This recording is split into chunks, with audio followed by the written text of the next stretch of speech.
Hi, this is Carl Rust, and I've worked in schools for over 30 years. I've learned a lot about how people learn, and I wrote a book called Get Out of the Way and Let Kids Learn: How We Can Transform Schools and Reintroduce Natural Learning. Hi, everybody. Welcome to another episode of Get Out of the Way and Let Kids Learn podcast, number 8. Wow. Number 8. So I wrote a book, Get Out of the Way and Let Kids Learn. And I've been working with some younger learners for going on my 4th year. Started in COVID. My friend Larry, who lives in Ohio, 2 little kids, Jasmine and Nicholas. They're not so little anymore. But they contacted me and said, we're not really comfortable sending them to school. We're not really that crazy about the way things are going at school with COVID restrictions and virtual. And I said, oh, I can help you, but here's my philosophy of learning. Learning happens everywhere all the time. You don't have to have textbooks. You don't have to have assignments. You don't have to have grades. Learning is just a natural thing that happens. And so that's how I do things. So if you're interested in that, great. So they agreed, and we went through the first year, and so now we're on year 4. Things are going to change a little bit and we also, along the way, we added 2 of my grandchildren to the group. Kyla and Eli came in virtually on Zoom. Eli lives in Ohio too, but he lives more in central Ohio. Kyla lives in Michigan. And so we were getting together once a week or so, the 5 of us getting together on Zoom and talking and doing things together. And one thing it's been going fine, but I still think they were still kind of stuck into the idea, especially Nicholas and Jasmine, that this was school, that like Friday afternoons was school. Or for a while we were doing it in the morning, for a while we did it twice a week. But they were kind of thinking of this as school. So again, thinking about learning is happening during the time that we're with Carl on the computer. And so I tried to get them to stop thinking that way. So today I actually drove over to Ohio from my home in Elkhart, Indiana. Drove over to Ohio to have a little meeting with Larry and Crystal, Jasmine and Nicholas, the little family all together. And I said, things are going to change a little bit, but I want you to stop thinking of what we're doing as school, because it's not school. School is where you go to a certain place and you sit down and you sit there at a desk and you do work, and you're thinking that we've convinced ourselves kind of in the big scheme of things that this is where learning happens. And if I don't do some of that stuff, I didn't learn anything. So I'm trying to get them out of the mode of thinking of that as learning, and what you're doing at other times not learning. So too often, kids that may be kind of self-directed will come home from wherever, or maybe they're home all the time, and what'd you learn? Nothing. Well, by my theory, learning happens everywhere all the time. That's not possible. You were learning. You may not have been doing a worksheet. You may not have been taking a test. You may not have been reading a textbook, but you were learning. So we had a nice little meeting. And so what we're going to do is I'm going to have things on Google Classroom that they can work on or not. It's up to them. But I'll have some things listed. If they want to look at a video about the solar system or whatever, that's great. And they may at some point find a focus, something that they're really interested in, that they really want to pursue, and then they'll kind of follow that. And that will lead to the next thing for them. And Larry asked me what about when it comes time to graduate? And let me tell you, if that's a worry for you because you're pulling kids out of school, it doesn't really apply to what I'm talking about, because I'm talking about changing the school structure. A lot of kids have been homeschooled and gotten high school diplomas, or got their GED, or went to community college. There's lots of routes to college. Matter of fact, I should have pulled it up, but there's a couple books out there. The one I can think of is Unschooling to College. that kind of explain you can do this. There is a path. If you decide that you want to kind of do something different for school, there is a way to go through, get a diploma, or get your GED, or whatever you decide to do. So that's kind of under the theme of what's happening with Carl, because I went to Ohio, traveled over, and talked to the family about the plans for this year. So on Saturday mornings, since I'm going to be teaching full time, we can't really do Friday afternoons very well, and I'll probably be kind of tired anyway. Saturday mornings, we're going to, and it doesn't have to be every Saturday. And the other thing I told them about is there's no reason, if they want to meet as a little group, or maybe even make a bigger group, I don't know. If they want to meet as a little group, they can do that on Zoom anytime they want to. They don't have to have me or any other adult to do that. They can figure that out. So we're going to meet Saturday morning with all 4 kids, and maybe parents are invited to come too. And just talk about, first of all, what's Google Classroom look like? You know, I put some so-called assignments in there, although they're not graded and don't have due dates. Except the only one that I put a due date on was to think of a name. And the other thing I wanted to change was the name. I've been calling it Unschool. They've been calling it school. So I decided, let's call it Learning Club. And it's just kind of where you get together and talk about what you've been doing for the last week or two. And I threw it out to them. I said, come up with a cool name. What do you think the Learning Club should be called?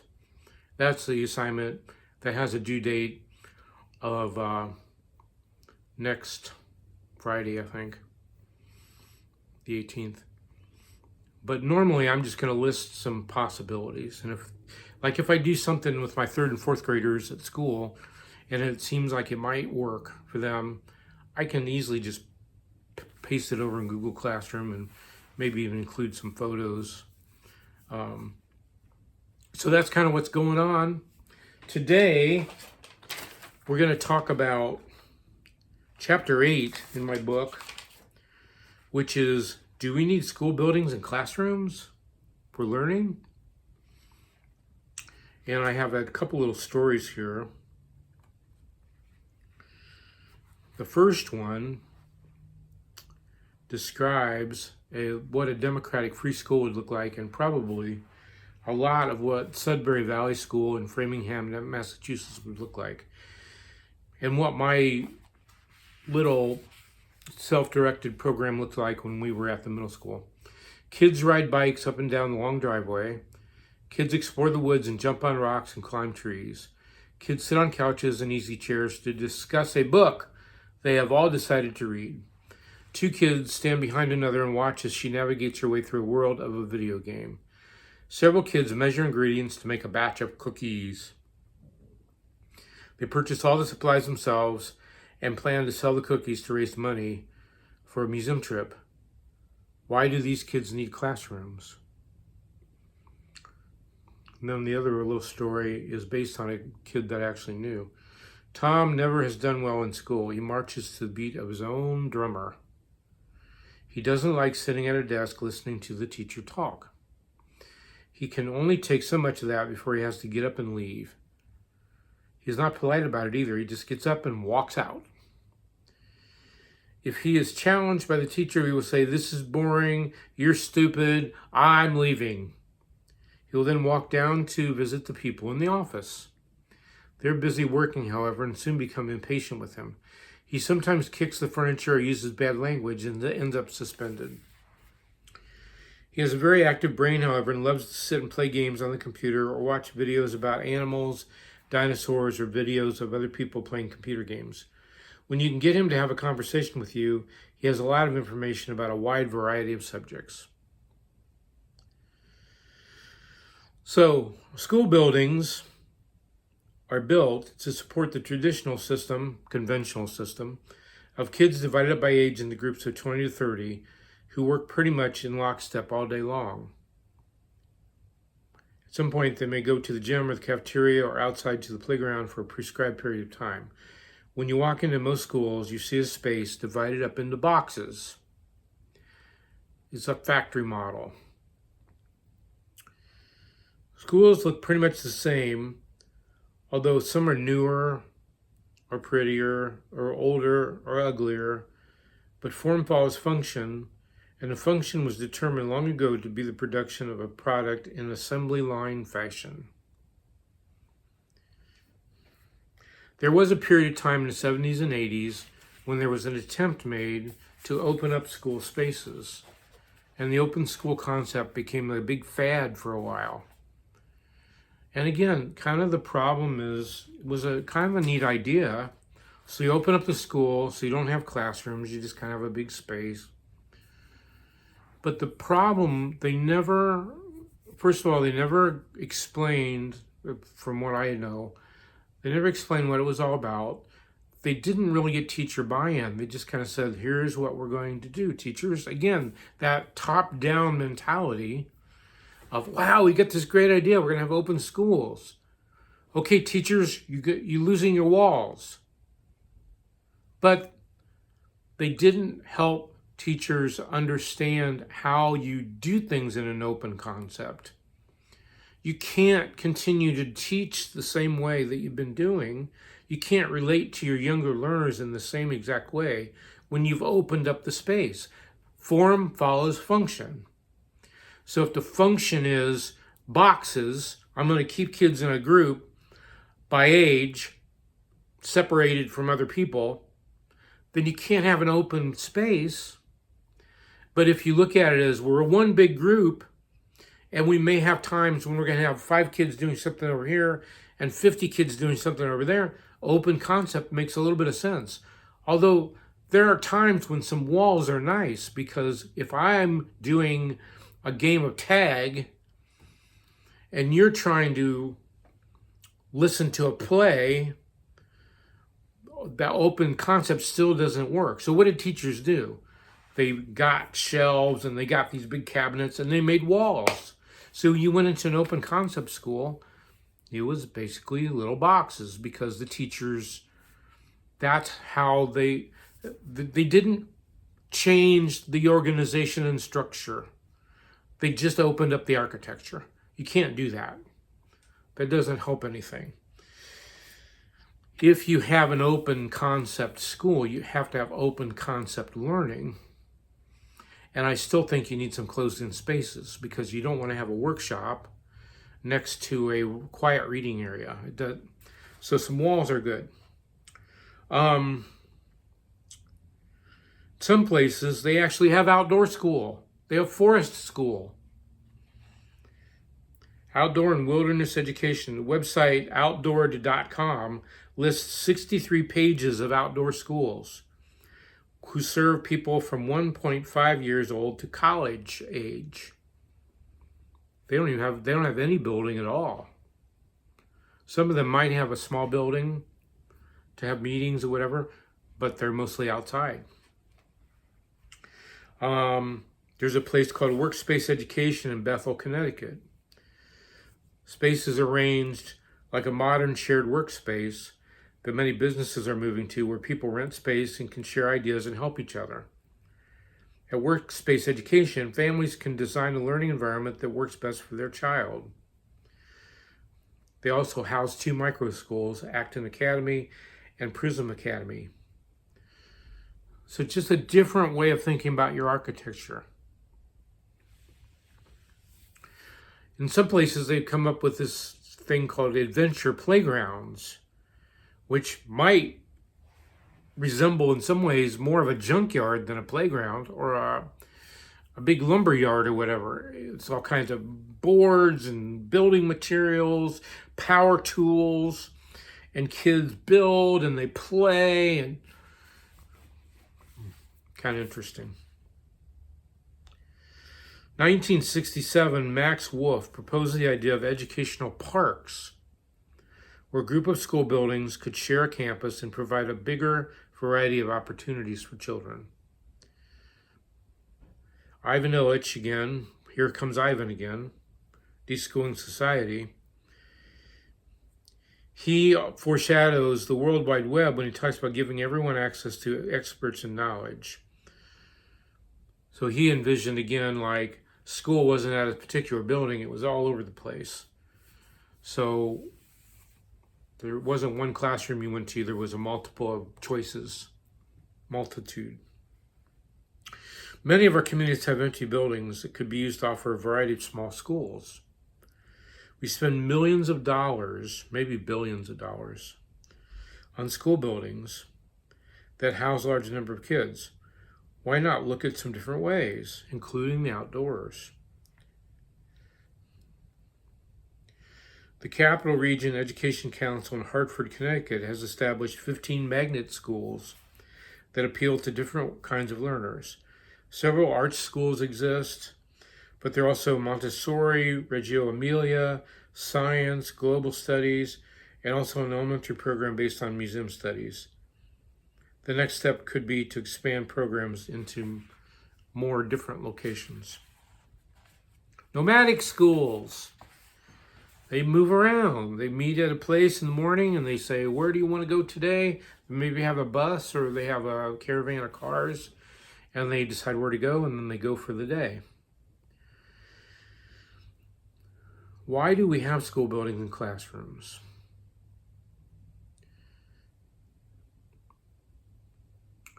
Again, I think it's just for adult convenience. Parents want someplace to send their kids where they know they're going to be safe and they know where they are.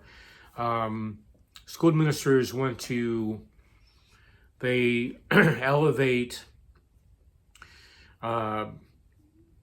efficiency and cost savings over needs of kids. And so it's easier to make a big building, one big building, put a bunch of kids in there than have a bunch of small buildings that you have to maintain. But like I'm saying, this could even be outdoors. And technology makes it possible to do learning even more anywhere than before. Even if you want to study ancient Egypt or advanced chemistry, you can still do it at your local Starbucks, from your home, local church, anywhere you can get Wi-Fi. You get the world at your tips. So the need to come to a building isn't as great, because in the old days you had an expert at the building and maybe you needed to go to him because that's where he or she was. But now you can get the expert on your phone, on your computer, on your tablet. Technology is only a tool, though. If you don't have a philosophy that is adjustable to all learning styles, technology just becomes another brick in the wall. And that's what we were talking about before. Give everybody an iPad or a laptop, but you don't change the way you do school, it's not going to make a difference.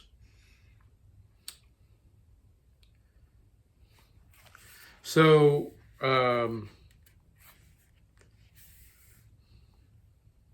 you can also use technology to individualize and personalize learning. Usually children are very proficient with electronics, and but they don't always do what the adult wants them to do, which is to... Technology in its essence is a force for freedom. It could be the force that breaks the state monopoly on tools of learning. Most people carry in their pocket a personal computer more powerful than a room-sized computer in 1960. All the knowledge of the ages, every book ever written, every song ever composed, every movie or TV show ever shown is available, for the most part, on that personal computing device.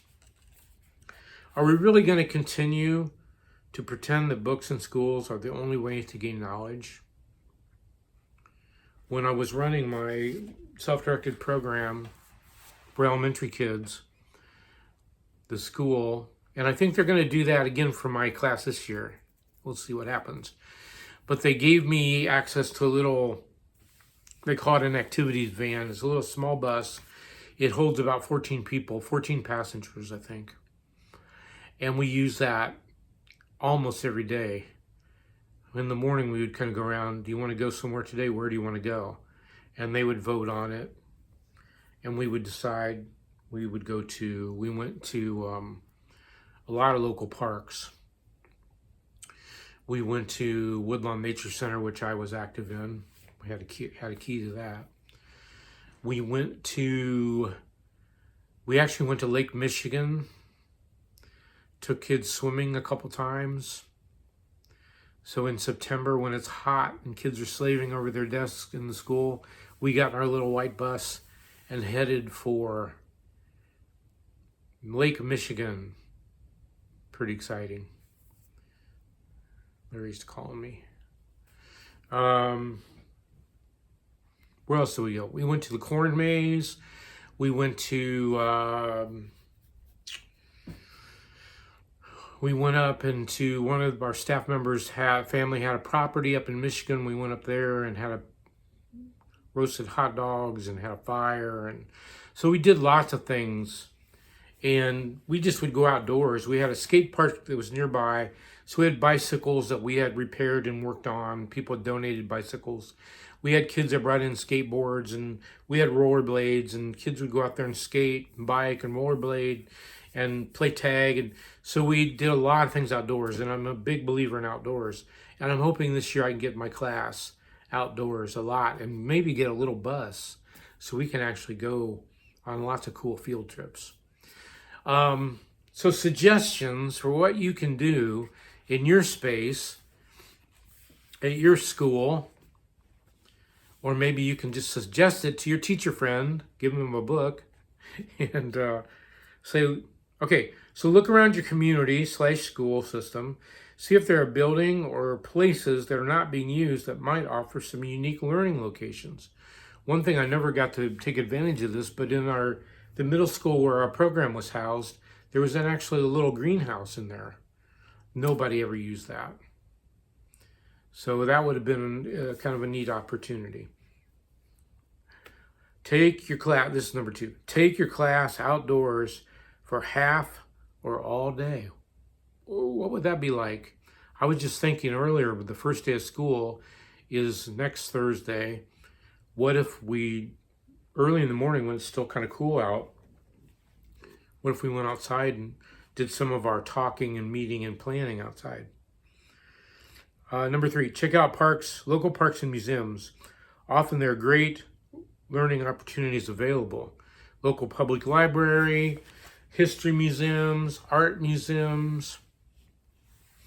You know, like Ivan Illich talks about in his book, even some businesses. One field trip we did go on with my crew was one of the parents of one of our kids owned a business, a manufacturing business, a small manufacturing business. We went over there and looked around, saw what they did, saw what they made, and it was, so any kind of a business. We had, connected to the school system, we had a farm. We went out there, looked at the animals, looked at the farm, talked to the person that was in charge of that. So there might be, in your area, there might be a lot of cool, unique activities. Of course, if you're in a school building with a bunch of kids other than your own, you may have to kind of coordinate a little bit, but it can be done. Outdoors is great, but learning happens everywhere all the time. You don't have to have a school building or a classroom for it to happen. Thanks for hanging out with me for a little bit. Next week, we're going to talk about, do we have to supervise children to keep them safe? That could be an interesting, kind of a touchy, thorny subject. Thanks for listening. Don't forget to subscribe so you can be notified each time we have a new episode. Check out my book, Get Out of the Way and Let Kids Learn, How We Can Transform Schools and Reintroduce Natural Learning. A couple podcasts I recommend are Liberated Podcast with Harry McDonald and Fair the Free Child with Akilah Richards, which is coming to an end, but I think she's got 9 seasons full of episodes. So even if she's not going to continue to broadcast, her podcast will still be there forever, probably. Check out my band, The Rush Show, at therushshow.com and all streaming platforms. Thanks for listening. And remember, get out of the way of learning. This has been Get Out of the Way and Let Kids Learn podcast. If you liked it, please subscribe, follow, share, and leave a comment.